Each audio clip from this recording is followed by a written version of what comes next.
Assalamualaikum warahmatullahi wabarakatuh.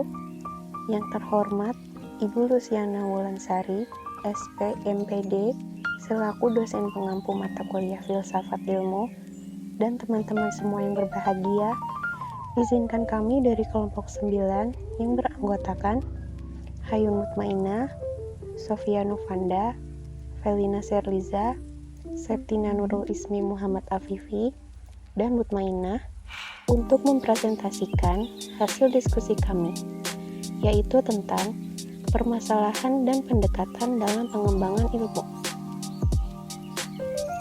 Permasalahan dalam pengembangan ilmu.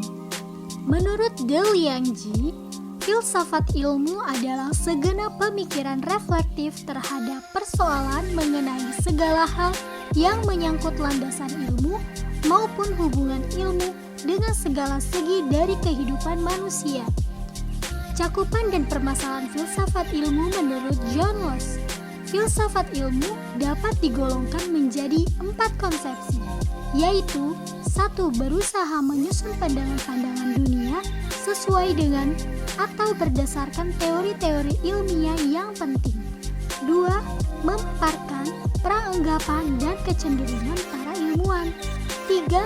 Sebagai suatu cabang pengetahuan yang menganalisis dan menerangkan konsep dan teori dari ilmu. 4. Sebagai pengetahuan kritis, derajat kedua, yang menelaah ilmu sebagai sasarannya. Seperti ilmu-ilmu lainnya, filsafat ilmu juga memiliki masalah-masalah yang sistematis yang dapat digolongkan berdasarkan pada 6 hal, yaitu pengetahuan, keberadaan, metode, penyimpulan, moralitas, dan keindahan.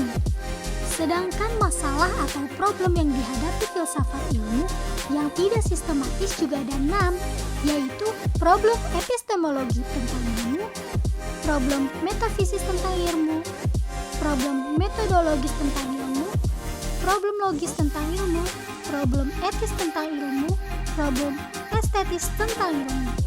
Keenam problem filsafat ilmu versi Dou Liangji di atas memiliki keluasan dan kedalaman yang mandiri. 1. Pendekatan ontologi. Ontologi merupakan salah satu kajian kefilsafatan yang paling kuno dan berasal dari Yunani. Studi tersebut membahas keberadaan sesuatu yang bersifat konkret.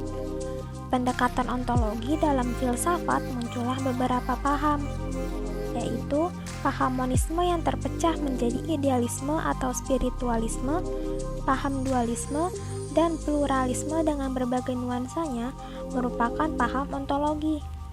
Ontologi membahas tentang apa yang ingin diketahui, atau dengan kata lain merupakan suatu pengkajian mengenai teori tentang ada.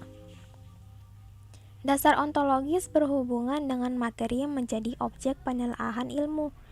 Berdasarkan objek yang telah ditelaahnya, dapat disebut pengetahuan empiris, karena objeknya adalah sesuatu yang berada dalam jangkauan pengalaman manusia yang mencakup seluruh aspek-aspek kehidupan yang diuji panca indera manusia. Ontologi ilmu membatasi diri pada ruang kajian keilmuan yang bisa dipikirkan manusia secara rasional dan yang bisa diamati melalui panca indera manusia. Wilayah ontologi ilmu terbatas pada jangkauan pengetahuan ilmiah manusia, sementara kajian objek penelaahan yang berada dalam batas pra-pengalaman seperti penciptaan manusia dan pasca pengalaman seperti surga dan neraka menjadi ontologi dari pengetahuan lainnya di luar ilmu. Beberapa aliran dalam bidang ontologi yakni realisme, naturalisme, dan empirisme. Lois Okatsov membagi ontologi dalam 3 bagian. Yang pertama, ontologi bersahaja. Dikatakan ontologi bersahaja sebab segala sesuatu dipandang dalam keadaan sewajarnya dan apa adanya. Yang kedua, ontologi kuantitatif. Dikatakan ontologi kuantitatif karena dipertanyakannya mengenai tunggal atau jamaknya. Yang ketiga, ontologi monistik. Dikatakan bahwa kenyataan itu tunggal adanya. Keanekaragaman, perbedaan, dan perubahan dianggap semu belaka. Berikutnya, Pendekatan epistemologi.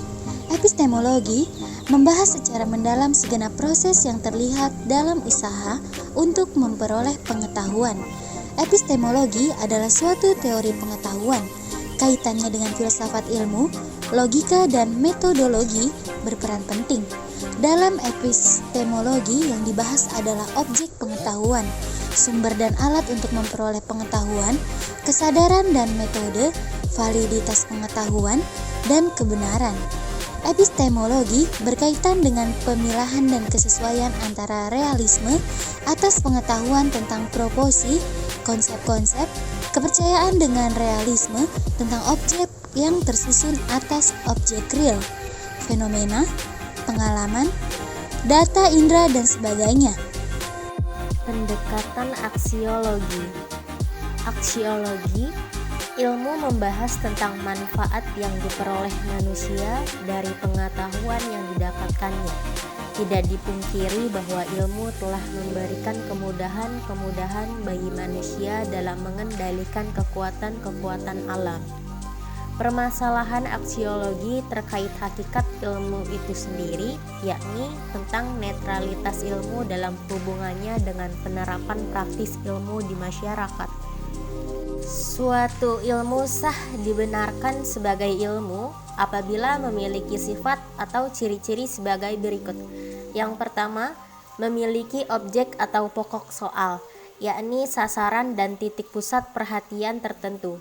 Yang kedua, bermetode, yakni cara atau sistem dalam ilmu untuk memperoleh kebenaran agar rasional, terarah, dan dapat dipertanggungjawabkan secara ilmiah.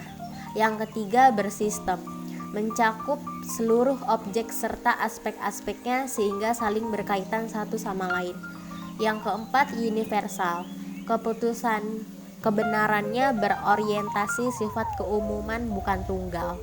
Yang kelima, verifikatif, dapat dilacak kebenarannya. Yang keenam, rasional atau objektif, dapat dipahami dengan akal. Kesimpulan, filsafat ilmu memiliki masalah-masalah yang sistematis yang dapat digolongkan berdasarkan pada 6 hal, yaitu pengetahuan, keberadaan, metode, penyimpulan, moralitas, dan keindahan. Sedangkan masalah atau problem yang dihadapi filsafat ilmu yang tidak sistematis juga ada 6, yaitu problem epistemologi tentang ilmu, problem metafisis tentang ilmu, problem metodologis tentang ilmu, problem logis tentang ilmu, problem etis tentang ilmu, dan problem estetis tentang ilmu. Sekian presentasi dari kami kelompok 9. Kurang lebihnya mohon maaf. Semoga bermanfaat dan dapat dimengerti oleh kita semua. Akhir kata dari kami, wassalamualaikum warahmatullahi wabarakatuh. Terima kasih.